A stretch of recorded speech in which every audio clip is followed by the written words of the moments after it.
Dear students, आज BSc third year के physical chemistry के थर्ड यूनिट के क्वांटम यील्ड डिस्कस करेंगे।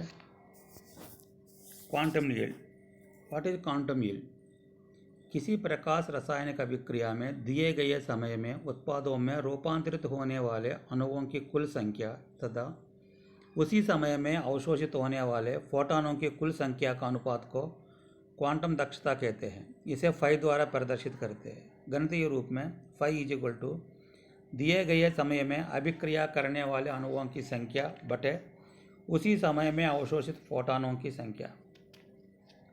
पदार्थ के अभिकृत होने के पद में पाई इज इक्वल टू पदार्थ के अभिकृत होने की मात्रा बटे अवशोषित फोटॉनों की मात्रा, या फाई इज इक्वल टू दिए गए समय में अभिकृत मूलों की संख्या बटे उसी समय में अवशोषित आइंस्टीनों की संख्या, या फाई इज इक्वल टू प्रकाश रासायनिक अभिक्रिया की दर बटे अवशोषित आइंस्टीनों की संख्या।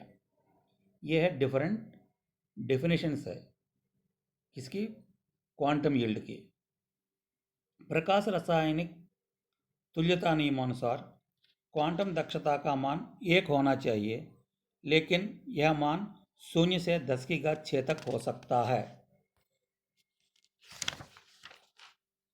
प्राथमिक प्रक्रम के लिए क्वांटम दक्षता फाई का मान हमेशा 1 होता है, जबकि द्वितीय प्रक्रम होता है तब क्वांटम दक्षता का मान परिवर्तन। अतः फाई का मान प्राथमिक एवं द्वितीय प्रक्रमों का समग्र परिणाम है।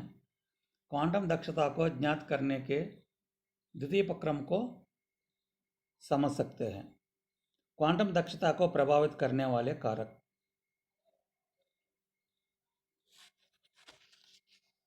नंबर 1, ताप का प्रभाव। ताप के बढ़ने पर फाई के मान में थोड़ी वृद्धि होती है।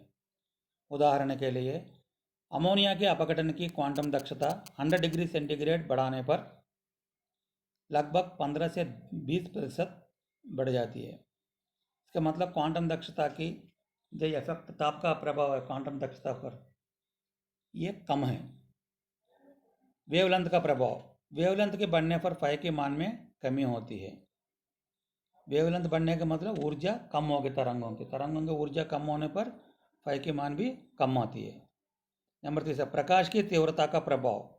प्रकाश की तीव्रता बढ़ने पर क्वांटम दक्षता घट जाती है। नंबर 4, निष्क्रिय गैसों का प्रभाव।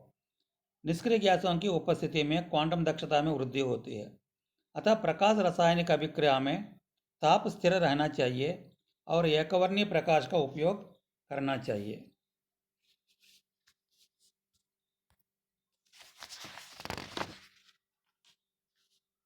उच्च एवं अल्प क्वांटम दक्षता के कारण कुछ प्रकाश रासायनिक अभिक्रिया में क्वांटम यील्ड का मान अधिक होता है, कुछ रासायनिक अभिक्रियाओं के लिए क्वांटम दक्षता का मान कम होता है। इसका कारण क्या है, इसके बारे में डिस्कस करेंगे। प्रकाश रासायनिक तुल्यता नियमानुसार एक फोटॉन के अवशोषण पर एक अणु अपघटित होता है। इस अभिक्रिया के लिए फाई का मान 1 होता है। लेकिन जब एक फोटॉन के अवशोषण से 2 या अधिक अणु अपघटित होता है तो फाई > 1 होगा। यदि एक फोटॉन के अवशोषण से 1 से कम अणु अपघटित होता है तो फाई < 1 होता है।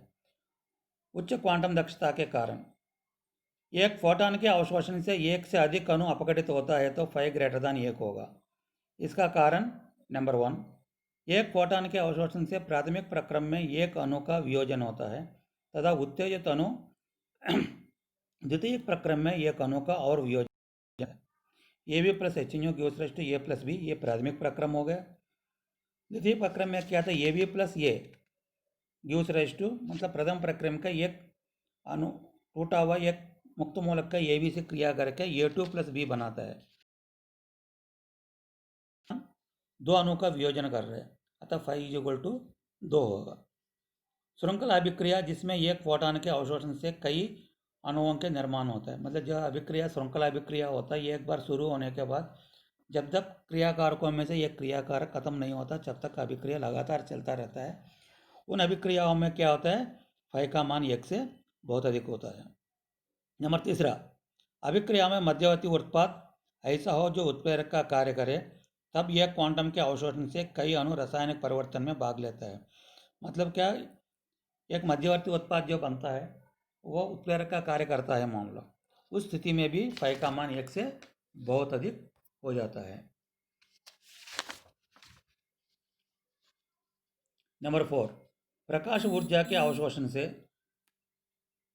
अभिक्रियाओं में ऊष्मा का उत्सर्जन होता है तथा यह उत्सर्जित ऊर्जा अन्य अणुओं के सक्रिय कर देती है, जिसमें कई अणु बिना अतिरिक्त अवशोषण के अपघटित हो जाता है, अतः 5 ग्रेटर देन 1 है।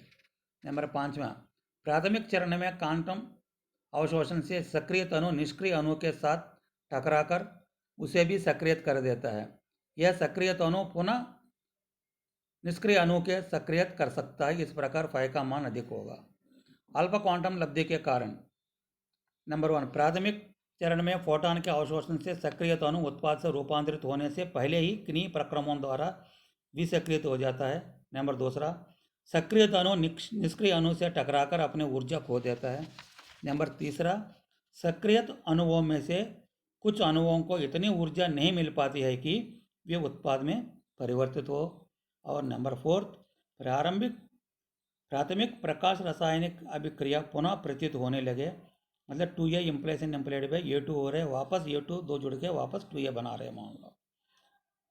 नंबर 5वां, वियोजित खंड पुनः संयोजन द्वारा संयुक्त होकर क्रियाकारकों में परिवर्तित हो सकता है। AB plus HNO gives rise to A plus B और A plus B gives rise to AB, जिनके कारण क्या हुआ, क्वांटम दक्षता का मान कम होता है।